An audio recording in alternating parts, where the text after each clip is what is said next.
My name's Aaron. Welcome back to my channel. How are you? I'm fantastic and I'm doing really well. And today I'm doing a review, a talk, kind of however you want to think about it, on the Fragrance Foundation 2024 awards. So a little bit of insight. A long time ago when my brand was starting up, I spoke to a lot of journalists, I spoke to a lot of some very, very nice people, and I actually had a meeting with the Fragrance Foundation themselves.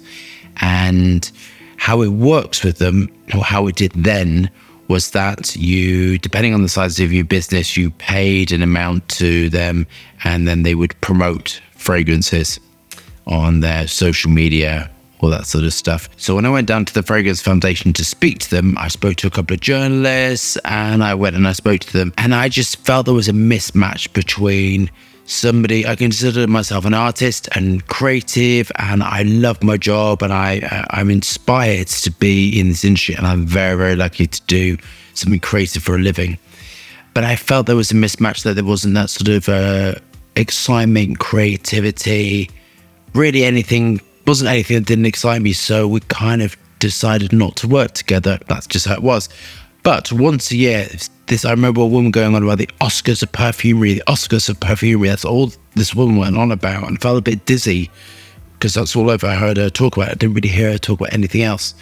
What they would do is they would do these awards.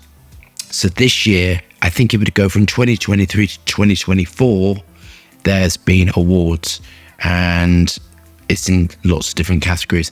I am going to go through each fragrance. It won't be an in-depth review, and I'm going to tell you my thoughts and my feelings about it. I'll be naming the company and the house, and you'll see why as we get to the end of it, and I'm going to leave you to make a decision. I would get the list of the 2024 Fragrance Foundation and have a look through yourself. It's very interesting. Do we have our bottles? I think we've got 10 to get through. I'll engage with our high self. Let's get testing. I am not going to go in order. I'm going to go in order what I'm picking up. But first, I want to talk about Fragrance of the Year. Universal Luxury is Tom Ford Vanilla Sex Eau de Parfum. Estée Lauder Company and Jardin, a perfumer at Jardin, created the perfume. So this is luxury universal fragrance. This is why I've done this video. So as a perfumer, I've been working on my vanilla fragrance for about 2 years now. I really want to get it right. And it's kind of one of those things which can smell wrong if it's done wrong. In my opinion, this smells wrong. This has a distinctive smell of urinal cakes, which is a aroma chemical which is used to construct vanilla. I'm going to apply the fragrance just to remind myself. Once you smell that smell, which is a little bit almondy, but that urinal cake smell, you cannot get it out of your head. And to me, Vanilla Sex is boring, vanilla, uninspiring, flat, no real radiance, no real projection, vanilla piss. And for me, this is a Fragrance Foundation have said this is their prestige fragrance, and I'm going to say this is their best vanilla fragrance that they came up with. And this is why I want to do this, because I want to go through all of them. When I did the review, I thought the other vanilla fragrance, Vanilla Fatale, was better as a vanilla fragrance, but very uninspiring. And as an artist, it doesn't make me want to go down and do some work and get creative at all. That's the first one. So the next fragrance I just picked up is Yves Saint Laurent MYSLF Eau de Parfum. This is L'Oreal and Jardin, and these are massive houses. So I'm going to apply the fragrance, tell you really quickly what I think. Category is Fragrance of the Year, Men's Prestige. We did actually test this. I tried it. I was really curious, tried it on a few people to see what they thought was obviously some men's fragrance. I'm going to be really honest with you on my first opinion. It's very nice. It smells of Yves Saint Laurent. It's kind of been done. It's kind of not much elevation. This could be a flanker for the Y, Head and the Weed down at Arm, all of that range. This really could be a flanker for it. But this is again the winner of like a prestige award, and it smells very nice, very light, very French, very airy, but kind of not giving me for the best fragrance in this category. So again, kind of middle of the road, all right, Nothing particularly exciting, easy to wear. I like the bottle though. So the fragrance of the year for women's prestige is this disgusting coloured box, Burberry Goddess Eau de Parfum, and this is by DSM Firmenich and Coty. When I think of Goddess, I don't think of beige. Do you? Do you think of like Goddess as a beige? I think of Goddess as like a glorious colour. These companies have so much money, they can do anything. And they're giving us beige with a bit of gold. It reminds me of Versace. That Versace sort of like emblem, it kind of looks like. These companies are massive. They have so many perfumes, so many talented perfumers working at it, and they're coming and giving me like beige. Don't know what the notes are. Again, it's like, I tell you what this is like. This is giving me kind of weak. It's giving me, we want to sell a lot. So we want to hit it out of the middle.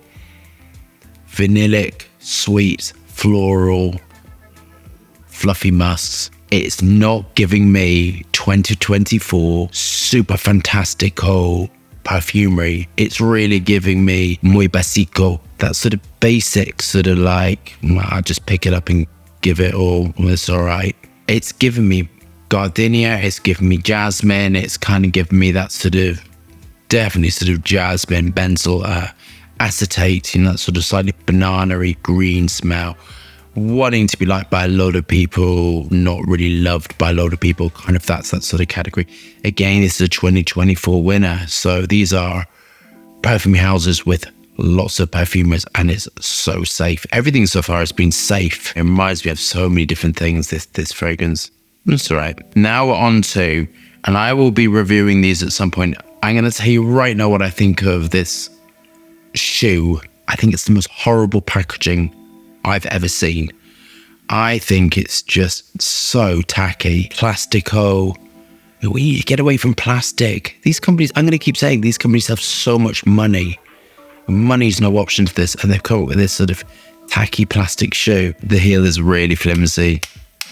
Plastic, come on. And this is Good Girl Blush Eau de Parfum. This was the Consumer's Choice Women's Prestige. And this is Jardin. And this are 3 perfumers. I would love to work at some point with other perfumers creating. I think that'd be really exciting to be creative. If you've not seen this, I've never smelled this range, but I will. What am I expecting from this horrific packaging? Kind of something vanillic, vanillic and floral, horrible plastic. Exactly what I thought it was going to be. Uninspiring, vanilla, magnolia, floral, bit of citrus, light, airy, so inventive. And this is Prestige, bear in mind.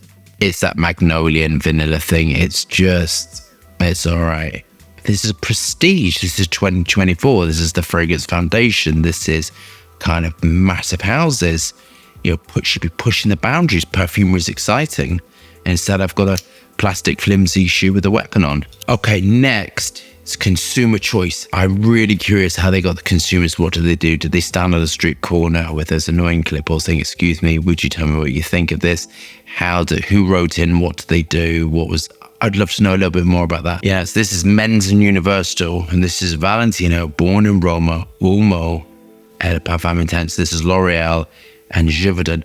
Are you starting to notice that we're kind of just getting Jardin and Firmenich? Where's the niche houses? Where's the independent houses? Where's the recyclable packaging? Where is all of this? Where's the excitement? And all we're getting is vanilla sex. I do really like these. I think these are really well created, actually. So this isn't a criticism. I mean, to me at this point, if I'm going to be really honest with you, it smells so samey. A little bit of this, a little bit of that, a little bit of something else. I love the packaging. If I'm honest with you, I think the packaging is great. I've said that before. Slightly fruity, masculine, not very strong. None of these are particularly giving me sort of strength. They're just kind of giving me suitable for everyone. I like the sweetness in this. This is kind of the best one for it, but it's not giving me 2024 fragrance, best fragrances in the world. Beautifully blended, actually. So the perfumers did a superb job on the actual blending. I quite like this, so I'll definitely be reviewing this one in the future. So the next one is Consumer Choice Women's Popular. Who is deciding this? I couldn't see who's deciding this at the Fragrance Foundation Awards, which apparently had a DJ. Wild. And this is Billie Eilish, probably pronouncing it wrong, Eilish number 3. And this is that perfume supply company I can never pronounce, and I'm not going to attempt to. My dyslexia will mess that up. So you undo this by destroying her breasts, apparently. Oh, so I had some cheese-made story about this. So I went into, I saw this, and then I went to the Trafford Centre to buy all this. I tried to go undercover. And I don't really wear smart clothes anywhere. I kind of a trash monster at the best of times. I went into Boots and I said, I would like this number 3. And the woman was giving me, in Pretty Woman, when she goes and says, I would like to buy clothes. Oh no, you can't possibly shop here. I don't think we have anything for you. You're obviously in the wrong place. It was one of them, and I thought, oh my God, these companies really need customer service training on how to be cool with people, because I wouldn't go back. Really off-putting. I went to Superdrug to buy this, and the woman there was really nice. So that's the cheese mate on that. Horrible customer service. Big mistake. Big. Huge. This is horrible. So this smells of, I don't even want to spray it. Atomizer's nice. This is horrible, disgusting, like just metallic, dirty fruits mixed with an ashtray. This reminds me of a club I like 4 to 6 in the morning when there's sweat, alcohol, cheap perfume, and just all mixed together with cigarettes. It smells very weak. It smells very cheap. This is a scrubber, and this I might give to my muchacha. So fragrance of the year, men's luxury, Acqua di Parfum, L'Oreal, and Firmenich. I think these are great. I think the prices are really good. The Perfumer always does really, really complete work, blended beautifully. This lovely radiant, ozonic, light, airy. The price is really good. This smells really complete to me. I'll be reviewing this one in the future. This is really nice. And in this case, it says men's luxury. I don't think it's luxury. It's given me mass appealing. I actually think in this aspect, I kind of agree. If all of this price range lined up, I might like this one. I love the ozonic nature. So this I really like, and I will definitely review it in the future. Fragrance Hall of Fame. Marc Jacobs Daisy Eau de Toilette Coty with Firmenich. And again, Mr. Morales is the perfumer. I don't know whether it's me. I'm really honest with you. I can't really smell much. Maybe because I'm spelling one after the other, doing quite a quick thing. Very light, inoffensive, headione, floral, dry, sort of metallic floral notes to it. Not really much going on, maybe because it's another toilette, but I'm gonna be really honest with you, I can't really smell it. Can't really smell substance to it. Lily of the Valley raw materials and headione based. Headione's a really weird raw material, and some people can smell it, some people cannot at all. It's got that osmic quality. I wouldn't think it was in the Hall of Fame, to be honest with you. It's kind of all right. Fragrance of the year, Universal Prestige, Hermès. I'm not going to do the French. If it was Spanish, I'll be able to do it. Shiseido, Plastico. These companies have money to buy, to invest. That is a no from me. So I'm going to tell you something I don't like. I don't like citral mixed with other green notes. It's a really personal sort of thing. Anything where you are dealing with sort of lemongrass, that sort of note, that citral, that sort of geraniol thing is really not for me. Yeah, not for me at all. And this would be great for my muchacha. No, I don't like citral. That sort of level's not at all. So the last one on this list is Guerlain Tobacco Honey. Now, if this is not amazing, I'm just going to be kicking things down. And this is Perfume Extraordinaire of the Year, Guerlain Tobacco Honey Eau de Parfum. This is LVMH. So if this is not super fantastico, I will do something. Okay, let's look at this. So I'm going to tell you now a little something. I think it's a great fragrance. It's given me honey, and honey is a really difficult accord to get right. Really hard, realistic honey. You can do it. It takes a lot of patience. I've been working on it myself. This just smells of honey, just honey tobacco. So this is like dead on exactly photorealistic honey. So in this aspect, I don't really like it because I don't like the smell of honey. But I think the Perfumer did an outstanding job to hit tobacco and honey dead on. Strong, intense. To be really honest with you, the only ones I really liked were the Valentino. This one I don't really like, but I kind of can really admire the perfumery. And the Acqua di Girio. That's kind of all I really liked, to be honest. The rest I thought were just like a bit of a nothing, to be honest with you. Kind of like my worst nightmare. Some of them, that Billie Eilish one was, in my opinion, my worst nightmare in a bottle. That's what if I'm ever walking somewhere and I smell a woman smelling like that, I will cross the road. It's kind of disgusting, not innovative at all. What I'd like you to do, this is strong. I'll definitely review this in the future. What I want you to notice is with the Fragrance Foundation, all of their awards are to do with the big players, whereas the niche houses, whereas the smaller houses, whereas the independent houses. And really, if I would assume because you're watching this channel that you love fragrance and you love perfumery, you love supporting the art of perfumery, we can't all support.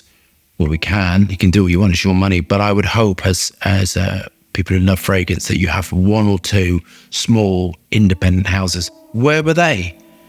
And that's my point. Have a look down, see who the houses were, and then kind of start to make up your own mind.